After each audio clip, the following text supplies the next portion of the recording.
ಈ ತರ ಬೇಯಿಸ್ಕೊಳ್ಳೋದ್ರಿಂದ ಸಾಂಬಾರು ತುಂಬಾ ಬೇಗ ಆಗುತ್ತೆ. After short coffee break sambar ಮಸಾಲೆನೂ ನೈಸ್ ಆಗಿದೆ. ಈಗ ರುಬ್ಕೊಂಡಿರೋ ಮಸಾಲೆ ಮಿಶ್ರಣವನ್ನ ಸೇರಿಸ್ಕೊಳ್ಳೋಣ.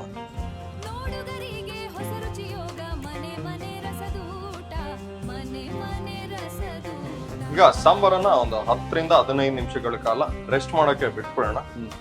ಆಮೇಲೆ ಸಾಂಬಾರು ಸವಿಯಲು ರೆಡಿ. ಎಸ್,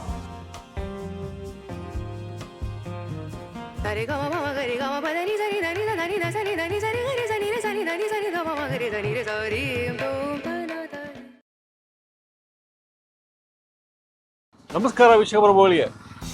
ಸೊ ನಿಮಗಾಗಿ ನಾವು ಮತ್ತೆ ಬಂದಿದ್ದೀವಿ. ಎಲ್ಲಿ? ಕೃಷ್ಣ ಉಡುಪ ಅವರ ಹೋಟೆಲ್. ಇವತ್ತು ವಿಶೇಷ ದಿನ. ಏನಪ್ಪ ಅಂದರೆ ಗಾಯತ್ರಿ ಟಿಫನ್ ರೂಮ್ ಪ್ರಸಿದ್ಧ. ಇಲ್ಲಿ ಇದು ಶುರುವಾಗಿ 35 ವರ್ಷ ಇವತ್ತಿಗಾಗಿರೋದು. ಹಾಗೆಯೇ ಕೃಷ್ಣ ಉಡುಪ ಅವರ ತಂದೆ ವಿಶ್ವೇಶ್ವರ ಉಡುಪ ಅವರ ಬರ್ತ್ಡೇ, ಹುಟ್ಟಿದ ಹಬ್ಬ. ಬನ್ನಿ, ಅದ್ಭುತವಾದ ದಿನ ಇವತ್ತು. ನಾವು ಬಂದಿದ್ದೀವಿ. ಇವತ್ತು ಈ ವಿಶೇಷ ದಿನಕ್ಕೆ ವಿಶೇಷ ರೆಸಿಪಿ ಮಿಕ್ಸ್ಡ್ ವೆಜ್ ಸಾಂಬಾರ್. ಬನ್ನಿ ನೋಡೋಣ.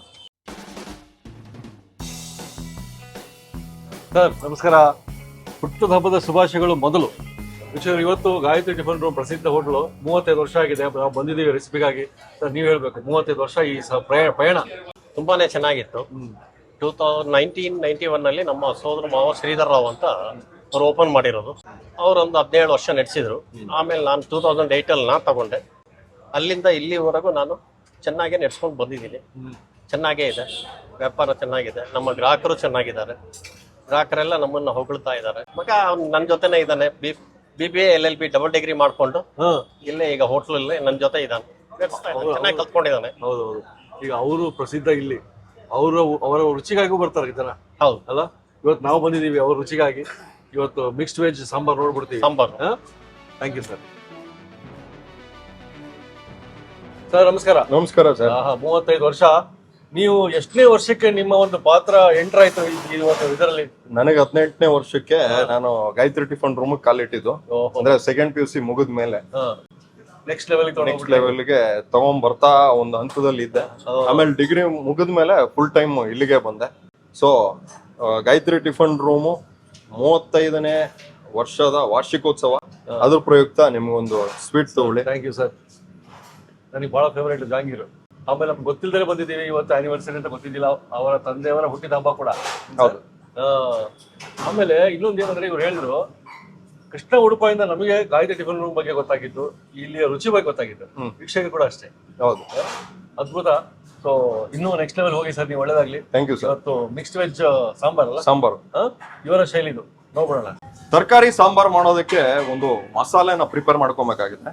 ಆ ಮಸಾಲೆಗೆ ಏನೇನ್ ಇಂಗ್ರೀಡಿಯೆಂಟ್ಸ್ ಹಾಕ್ತೀನಿ ಅಂತ ಹೇಳೋದಾದ್ರೆ, ಮೊದಲನೇದಾಗಿ ಕಡಲೆಬೇಳೆ 1 ಕಪ್ಪು, ಧನಿಯಾ 1 ಕಪ್ಪು, 1 ಕಪ್ಪು ಕರಿಬೇವು ಸೊಪ್ಪು, 1 ರಿಂದ 1.5 ಸ್ಪೂನು ಮೆಂತೆಕಾಳು, 2 ಸ್ಪೂನು ಕಾಳುಮೆಣಸು, 2 ಸ್ಪೂನ್ ಜೀರಿಗೆ, 1 ಹಿಡಿ ಬ್ಯಾಡ್ಗಿ, 1 ಸ್ಪೂನ್ ಇಂಗು. ಈಗ ಮಸಾಲೆನ ಹುರ್ಕೊಂಡ್ಬಿಡೋಣ. ಮಸಾಲೆ ರೋಸ್ಟ್ ಮಾಡ್ಕೊಳ್ಳೋದಕ್ಕಿಂತ ಮುಂಚೆ ನಾವು ತೊಗರಿಬೇಳೆ ಮತ್ತೆ ತರಕಾರಿ ಇವೆರಡನ್ನು ಕುಕ್ಕರಲ್ಲಿ 2 ವಿಷಿಲ್ಲು ಕೂಗ್ಸ್ಕೊಂಡಿದೀವಿ. ಇದರಲ್ಲಿ ಕ್ಯಾರೆಟ್, ಬೀನ್ಸು, ನವಿಲ್ಕೋಸು, ನುಗ್ಗೆಕಾಯಿ ಮತ್ತು ಆಲೂಗಡ್ಡೆ ಇದಿಷ್ಟು ಇದೆ. ಈ ತರ ಬೇಯಿಸ್ಕೊಳ್ಳೋದ್ರಿಂದ ಸಾಂಬಾರು ತುಂಬಾ ಬೇಗ ಆಗುತ್ತೆ. ತೊಗರಿಬೇಳೆ 100 ಗ್ರಾಮ್ ತೊಗರಿಬೇಳೆ, ಆಮೇಲೆ ತರಕಾರಿ 1/2 kg ತರಕಾರಿ. ಈಗ ಮಸಾಲೆನ ರೆಡಿ ಮಾಡ್ಕೊಳ್ಳೋಣ. ಮೀಡಿಯಂ ಫ್ಲೇಮ್ ಅಲ್ಲಿ ಬಾಣ್ಲಿಗೆ ಒಂದು 2 ರಿಂದ 3 ಸ್ಪೂನ್ ಆಗೋಷ್ಟು ಎಣ್ಣೆ. ಈಗ ಎಣ್ಣೆ ಕಾದಿದೆ. ಇದಕ್ಕೆ ಮೊದಲನೇದಾಗಿ ಇಂಗು. ಇದು ಗಟ್ಟಿ ಇಂಗು ತಗೊಂಡಿದ್ದೀನಿ. ಇಂಗು ಎಣ್ಣೆಲಿ ಕರಗ್ತಿದ್ದಾಗೆ ಮೆಂತೆ, ಕಾಳುಮೆಣಸು. ಮೆಂತೆ 1 ರಿಂದ 1.5 ಸ್ಪೂನು, ಕಾಳುಮೆಣಸು 2 ಸ್ಪೂನು. ಮೆಂತೆ ಒಂದ್ ಸ್ವಲ್ಪ ಕೆಂಪಾಗ್ತಿದ್ದಾಗೆ ಇದಕ್ಕೆ ಕಡಲೆಬೇಳೆ 1 ಕಪ್ಪು. ಕಡಲೆಬೇಳೆ ಕೆಂಪಾಗಿದೆ.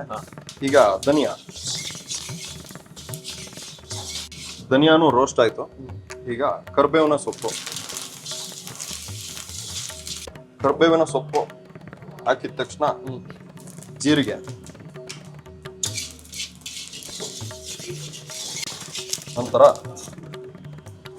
ಬ್ಯಾಡಗಿ ಮೆಣಸಿನಕಾಯಿ,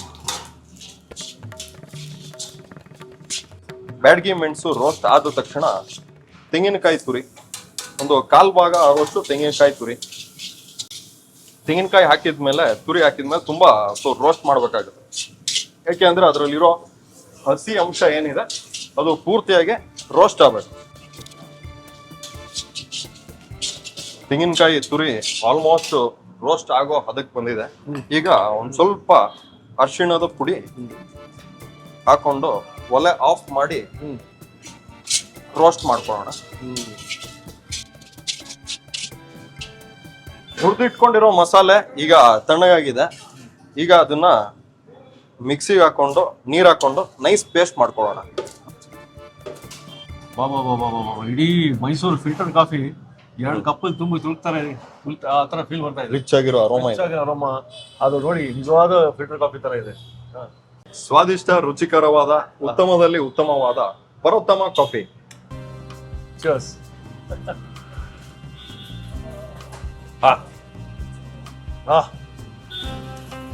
ಸ್ನೇಹಕ್ಕೆ ಒಂದೇ ಮಾತು, ರುಚಿಕರ ಕಾಫಿ ಮಾತು. Super sir. ಇವತ್ತು ಆನಿವರ್ಸರಿ ಅದ್ಭುತ ಕಾಫಿ ಕೊಟ್ರು. ಸಾಂಬಾರ್ ಒಟ್ಟಿಗೆ ರಿಯಲ್ ಫಿಲ್ಟರ್ ಕಾಫಿ ಇರ್ತಾವಲ್ಲ, ಅಪ್ಪಟ ಅಂತ ಹೋಗ್ತೀವಲ್ಲ ಎಲ್ಲೆಲ್ಲ ಹುಡ್ಕೊಂಡು, ಹಂಗಿದೆ. ಇದು ಆನ್ಲೈನ್ ಅಲ್ಲಿ ಸಿಗುತ್ತೆ, ಜೊತೆಗೆ ಫೋನ್ ನಂಬರ್ ಕೂಡ ಪ್ರೊವೈಡ್ ಮಾಡಿದೀವಿ. ಅದಕ್ಕೆ ಕಾಂಟ್ಯಾಕ್ಟ್ ಮಾಡಿದ್ರೆ ಸಿಗುತ್ತೆ. ಓಕೆ, ಫೋನ್ ನಂಬರ್ ಕೊಟ್ಟಿರ್ತೀವಲ್ಲ, ಕಾಲ್ ಮಾಡಿ. ಪರೋತ್ತಮ coffee. After short coffee break, sambar ಮಸಾಲೆನು ನೈಸ್ ಆಗಿದೆ. ಈಗ ಸಾಂಬಾರ್ನ ಮಾಡೇ ಬಿಡೋಣ. ಸಾಂಬಾರ್ ಮಾಡೋದಕ್ಕೆ ಬೇಯಿಸ್ಕೊಂಡಿರೋ ಬೇಳೆ ಮತ್ತು ತರಕಾರಿ ರೆಡಿ ಇದೆ. ಟೊಮೆಟೊ ಹೆಚ್ಕೊಂಡಿರೋದು, ಹುಣಸೆ ಹಣ್ಣಿನ ರಸ, ರುಚಿಗೆ ತಕ್ಕಷ್ಟು ಉಪ್ಪು, ಸ್ವಲ್ಪ ಬೆಲ್ಲ ಮತ್ತು ಸಾಂಬಾರ್ ಮಸಾಲೆ. ಓಕೆ, ಇದಿಷ್ಟು ರೆಡಿ ಇದೆ. ಸಾಂಬಾರ್ ಮಾಡ್ಕೊಂಡ್ಬಿಡೋಣ. ಮೊದಲನೇದಾಗಿ ಬಾಣಲಿಗೆ ಸ್ವಲ್ಪ ಎಣ್ಣೆ ಕಾದಿದೆ. ಇದಕ್ಕೆ 1 ಸ್ಪೂನ್ ಸಾಸಿವೆ ಸಿಡಿತಿದ್ದಾಗೆ ಕರಿಬೇವಿನ ಸೊಪ್ಪು, ಟೊಮೆಟೊ, 2 ಟೊಮೆಟೊ ಹಾಕೊಂಡಿದ್ವಿ.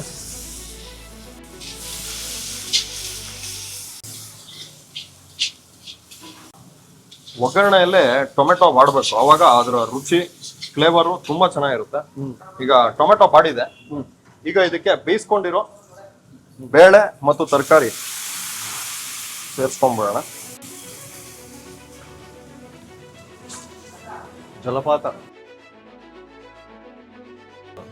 ಕ್ಯಾರೆಟು, ಬೀನ್ಸು, ನವಿಲುಕೋಸು, ನುಗ್ಗೆಕಾಯಿ ಮತ್ತು ಆಲೂಗಡ್ಡೆ, ಇದಿಷ್ಟು ಮಿಶ್ರಿತವಾದ ಸಾಂಬಾರು.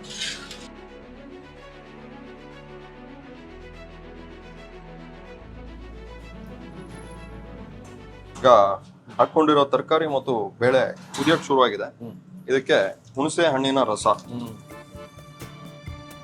2 ಸ್ಪೂನ್ ಹುಣಸೆ ಹಣ್ಣಿನ ರಸ, ಬೆಲ್ಲ, ಸ್ವಲ್ಪ ಬೆಲ್ಲ ಮತ್ತು ರುಚಿಗೆ ತಕ್ಕಷ್ಟು ಉಪ್ಪು. ಓಕೆ,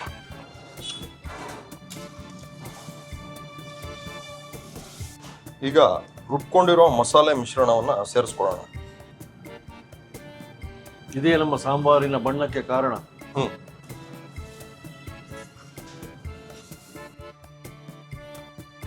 ಮಸಾಲೆ ಮಿಶ್ರಣ ಸೇರಿಸ್ಕೊಂಡಾಗಿದೆ. ಈಗ ಮಸಾಲೆ ಏನ್ ಸೇರ್ಸಿದೀವಿ, ಇದು ಹಸಿ ಮಸಾಲೆ.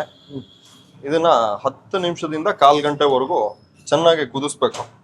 ನಂತರ ನಮ್ಮ ತರಕಾರಿ ಸಾಂಬಾರ್ ಸವಿಯಲು ರೆಡಿ ಆಗಿದೆ. ಸಾಂಬಾರ್ ಮಸಾಲೆ ಹಾಕಿ ಅದು ಕುದ್ದು ಈಗ ಸಾಂಬಾರ್ ರೆಡಿ ಇದೆ. ಒಲೆ ಆಫ್ ಮಾಡ್ಕೊಂಡು ಮೇಲ್ಗಡೆ ಕೊತ್ತಂಬರಿ ಸೊಪ್ಪು ಉದುರಿಸ್ಕೊಂಡ್ಬಿಡೋಣ. ಈಗ ಸಾಂಬಾರನ್ನ ಒಂದು 10 ರಿಂದ 15 ನಿಮಿಷಗಳ ಕಾಲ ರೆಸ್ಟ್ ಮಾಡಕ್ಕೆ ಬಿಟ್ಬಿಡೋಣ. ಆಮೇಲೆ ಸಾಂಬಾರ್ ಸವಿಯಲು ರೆಡಿ. ಎಸ್,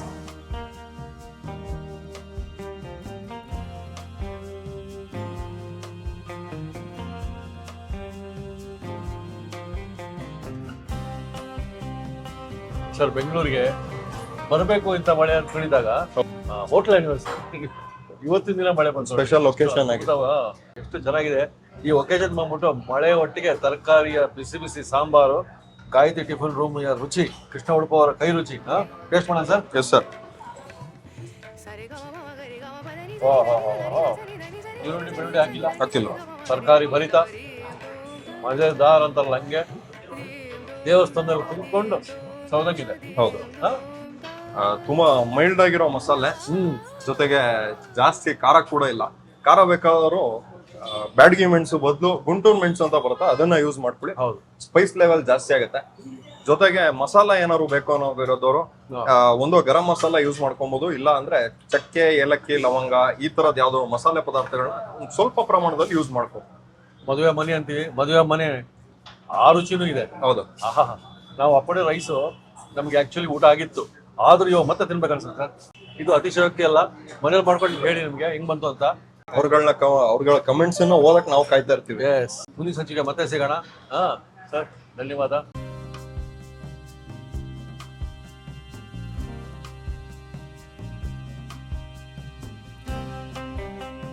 ಸರ್ 35 ವರ್ಷದ ನಿಮ್ ಲೆಗಸಿ ಕಂಟಿನ್ಯೂ ಮಾಡ್ತಿರೋ ಕೃಷ್ಣ ಉಡುಪ. ಸೊ ಮನೆ ಕೂಡ ಒಂದು ಪುಟ್ಟ ಇದರಲ್ಲಿ ಒಂದು ಅಳಿಲು ಸೇವೆ ಮಾಡ್ತಿದ್ವಿ ಅಲ್ಲಿ ಅವಾಗ ಬಂದು, ಹಾಗಾಗಿ ನಿಮಗಾಗಿ ಒಂದು ರೇಟಿಂಗ್ಸ್. Thank you sir.